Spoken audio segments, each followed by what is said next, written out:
Naam, nite Madema au Dr. Maganga ndugu zangu. Leo nimekuja kukufundisha jinsi ya kuitumia hii dawa unayoiona hapa mbele yako. Dawa hii inaitwa Kananamba au Nyamloso. Ni dawa ya mvuto mkali kwenye mapenzi.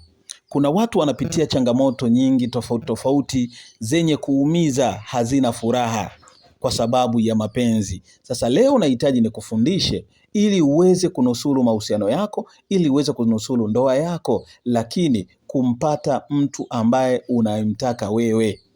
Yaani kama kuna mtu unamtaka lakini anakusumbua, na kufundisha uweze kuitumia hii dawa, na unakwenda kumpata huyo mtu na anakwenda kutulia na wewe na atakuwa na mapenzi mazuri. Lakini ulikuwa naye mmeachana kwa mazingira ya kutatanisha, pengine kuna mtu ameingilia mahusiano yako ikapelekea wewe na yeye mkaachana. Sasa bado unampenda na unahitaji arudi kwako. Leo nakufundisha hii dawa. Itafute kokote kule ilipo hii dawa.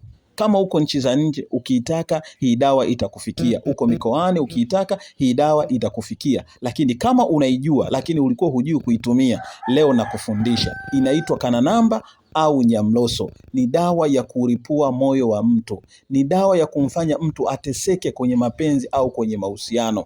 Lakini ni dawa ambayo ukienda kuitumia, sawa, kama unahitaji kuwa na mvuto wa kupendwa sana na wanaume, utakwenda kupendwa. Ukienda kuitumia kama unataka kupendwa sana na wanawake, utakwenda kupendwa. Sawa, lakini pia unahitaji kuwa na mvuto tu wa kukubalika, mvuto wa kuheshimika. Kila unachokikusudia kwako kikawe kizuri, kupitia hii dawa itakwenda kukusaidia. Leo nakupa faida. Dawa hii kama uko naye kwenye mahusiano lakini anakusumbua, sawa, anakusumbua, tumia kuichoma hii dawa.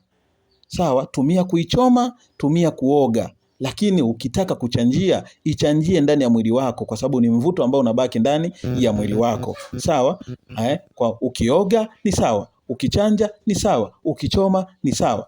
Hii itakufanya kama ameondoka na unahitaji arudi, basi sema nahitaji wewe fulani uweze kurudi kwangu. Lakini upo naye kwenye mahusiano anakusumbua, ana uwezo kukusaidia lakini ni bahili, unahitaji akupatie kile unachokuwa unakihitaji.